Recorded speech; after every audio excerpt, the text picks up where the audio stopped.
जुन दिनदेखि तिम्रो राजा बने तिमी बन्यौ रानी।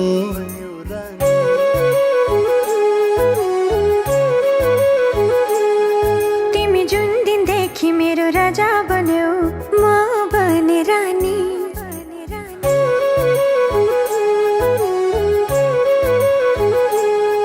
म जुन दिनदेखि तिम्रो राजा बने तिमी बन्यौ रानी।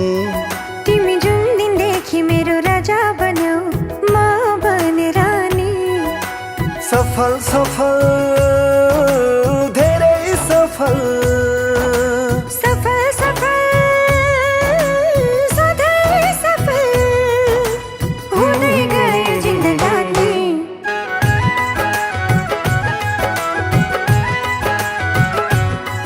म जुन दिनदेखि तिम्रो राजा बने म बने रानी।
तिमीसँगै जोडिएका छन् मेरा रहरहरू।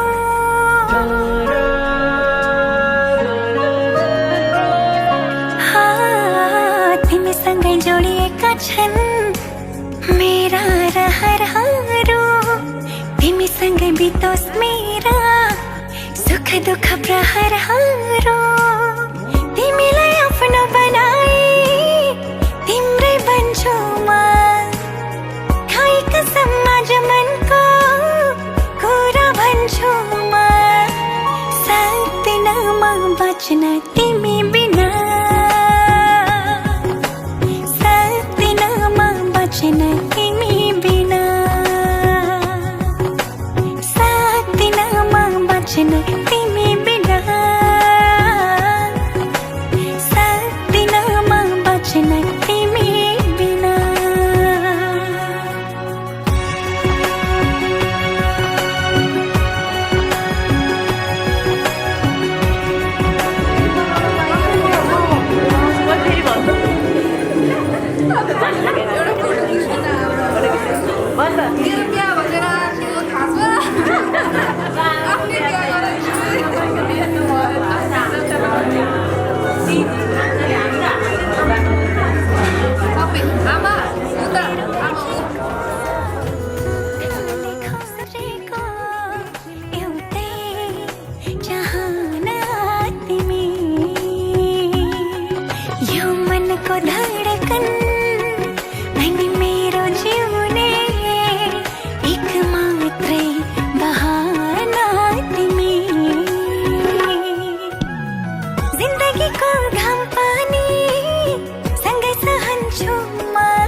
खुसीले हाँस्न पाऊँ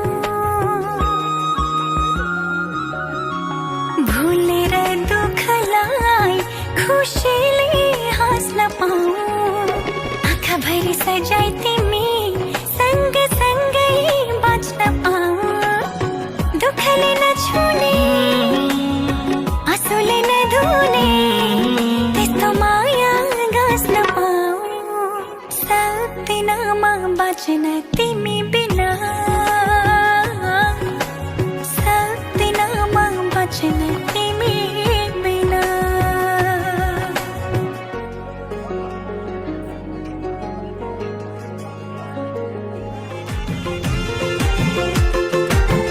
कसले भन्छ सुनलाई नराम्रो नम्बरी सुनलाई नराम्रो कसले भन्छ सुनलाई नराम्रो नम्बरी सुनलाई नराम्रो जसरी हेरे नि कसैले जाँचे नि माया झै हो त सुनौला मायालाई सुन्छै सजाको रिसानी माफ होस् जसलाई फकाको त्यसमा फुलको सुवास मिसाको मैले त बिन्ती बिसाको ए जदौ माया जदौ हृदयमा काली मिसाको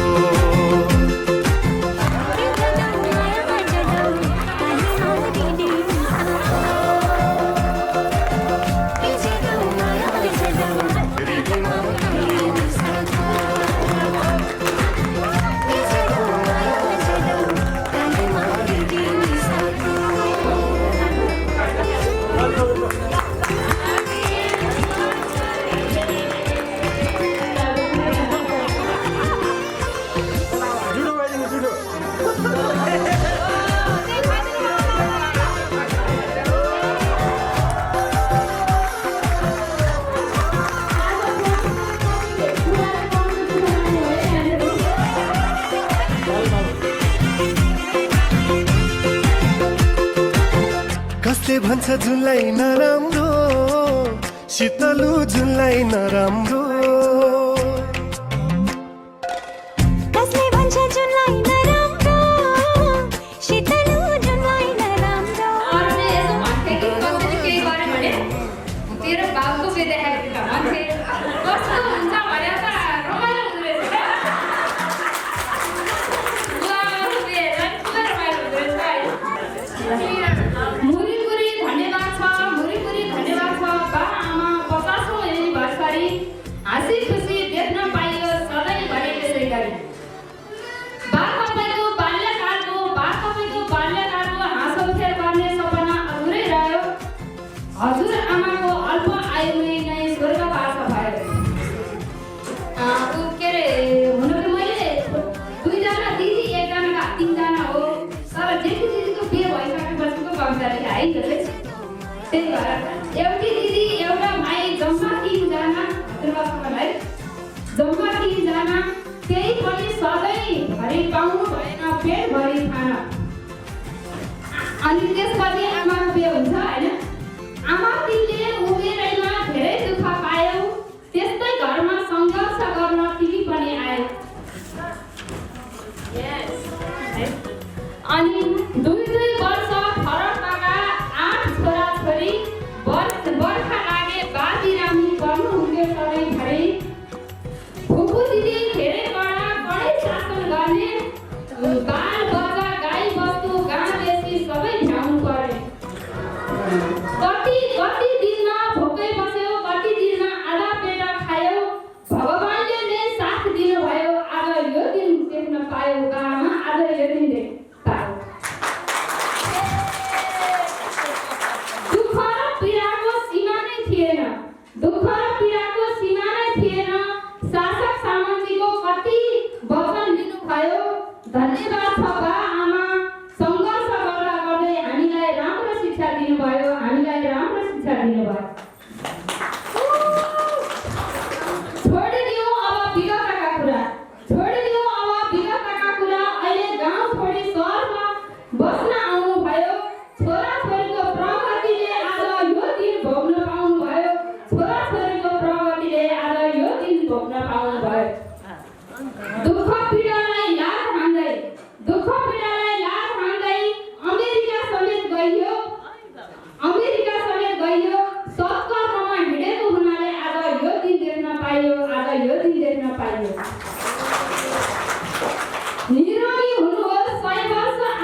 भिडियो बनाएको छु, त्यो चाहिँ मेरो सरप्राइज हो। अहिले पछि देखाउँछु, तर बुवा आमालाई फेरि पनि 50औं विवाह उत्सवको धेरै धेरै शुभकामना। Happy 50th anniversary.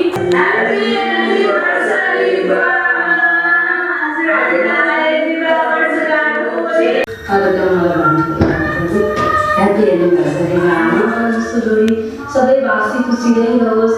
फेरि पनि हजुरहरूलाई 50औं विवाह वर्षगाँठको धेरै धेरै शुभकामना। आफैले दुःख गरेर छोराछोरीलाई हुर्काएर छोरामाथीलाई धेरै सुख र आनन्द दिनुभएको छ। त्यसको लागि हजुरहरूलाई धेरै धेरै धन्यवाद। फेरि एकपटक म भन्छु हजुरहरूलाई ह्याप्पी एनिभर्सरी।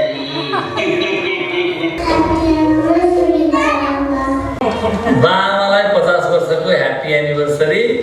एकदम राम्रो सुस्वास्थ्य अनि एकदम दीर्घायु, राम्रो बस्नु होला, स्वस्थ रहनु होला, रमाइलो गर्नु होला, अनि राम्रोसित एनिभर्सरी मनाउनु होला। हामी सबैको तर्फबाट ह्याप्पी एनिभर्सरी।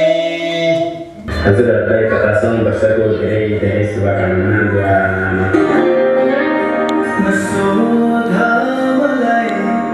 तिम्रो माया कति छ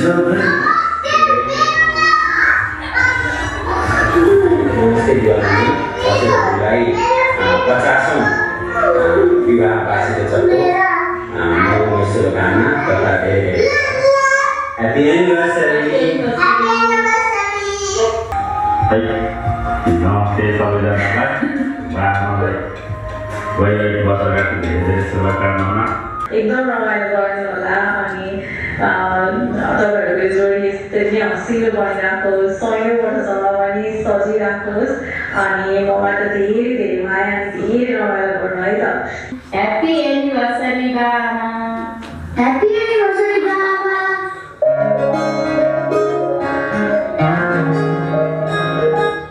नमस्कार बुवा आमा अनि यहाँ उपस्थित सबैजनालाई धेरै धेरै नमस्कार हाम्रो तर्फबाट। अनि बुवा आमाको आज 50औं विवाह उत्सव मनाउनु भएकोमा सबैजनालाई धेरै धेरै धन्यवाद छ। अनि बुवा आमालाई चाहिँ धेरै धेरै शुभकामना। हामी दुईजनाको तर्फबाट धेरै धेरै माया सधैँभरि हाँसी खुसी होला। अनि बुवा आमा चाहिँ आज धेरै चिन्ताले हुन्छ, अब धेरै चिन्ता नलिकन धेरै रमाउनु हाँस्नु हेर्नु अनि त्यसपछि कामहरू नजानु मात्र जानु रमाइलो गर्नु।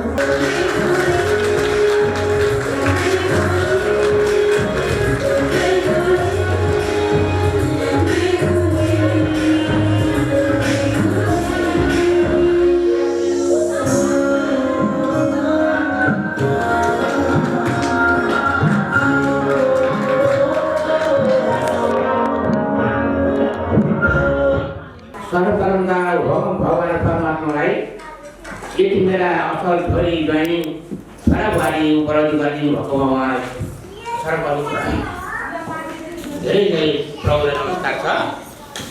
मैले सोचेर मात्रै सम्भव हुने कुरा होइन। उहाँको सम्पूर्ण परिवारले यो गरिदिनु भएको म मेरो खुसी पनि छैन, मेरो भन्ने सबै छैन यो। र यहाँ मेरा सम्पूर्ण जति मेरा शुभचिन्तक हुनुहुन्छ सबैजना यहाँ आउँदा मलाई केही पनि थाहा छैन। यहाँ जति मेरा शुभचिन्तक जति मेरा हृदयमा हुन्छ सबैजना वरिपरि भएको टाइममा मलाई अचानक मलाई के असर के हुन आयो भन्दाखेरि यो र तपाईँले यो ठुलो खुसीको सीमा नै छैन। मैले अरू भन्नुपर्ने के छ र के यो भगवान् परमात्माप्रति सम्पूर्ण मेरा परिवार जुटाइदिनु हुनेमा उहाँलाई परमात्मालाई धेरै धेरै नमस्कार छ। मैले अरू सबैजना आउनुभयो, सबैजना भेटघाट हो। म अत्यन्तै खुसी छु। मैले भन्नु अरू केही पनि छैन र सबैजनालाई धेरै धेरै धन्यवाद। धन्यवाद आशीर्वाद छ। आमाले के भन्नु छ कि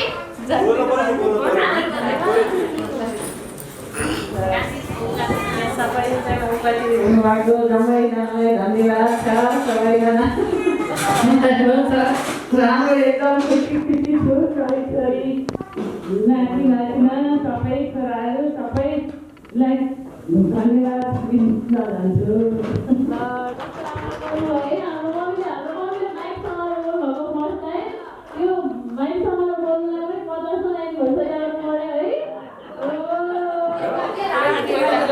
Like यस्तो थियो पहिले के थियो भने मलाई सबै धेरै निद्रा लाग्थ्यो होइन बेहुन्थ्यो राति बेहुन्थ्यो अब त्यो जग्गामा गएर चाहिँ निद्रा लाग्यो भने त म कहाँ सुत्ने के गर्ने समस्या पर्छ होला भन्ने मलाई चिन्ता लागेको थियो होइन तर बेर राति हुन्थ्यो निद्रा लाग्थ्यो जग्गामा गएर निद्रै लाग्दो रहेछ अनि त्यो कुरो पनि एउटा चाहिँ त्यो भयो भने त्यो अहिले दिउँसै भयो निद्रा लागेको सम्भावना पनि भएन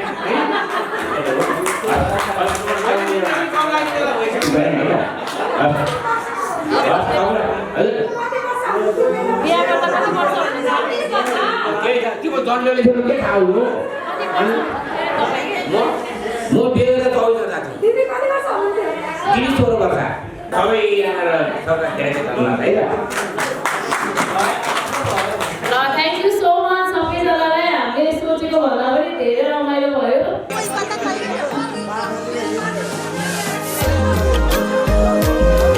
तिम्रो बिहेको बानामा त मेरै बिहे गराइदियो पुरै क्षेत्र छ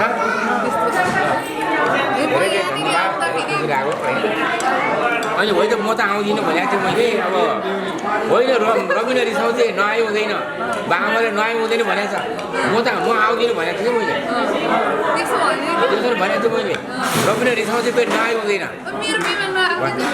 होइन प्रसङ्ग नि अब राति होला म चाहिँ अब म आउँदिनँ नआए के फरक पर्ला भनेको थिएँ सबैजना जानु पर्दैन म गइहाल्छु भन्नु भने के भने होइन तपाईँहरू नआए हुँदैन अरे भन्ने कुरो गरेको छु कि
कस्तो माया तिमीसँग बस्यो तिम्रो सपना आँखामै सज्यो केवल तिमी नै मेरो प्रेरणा त्यति तिमी पनि मलाई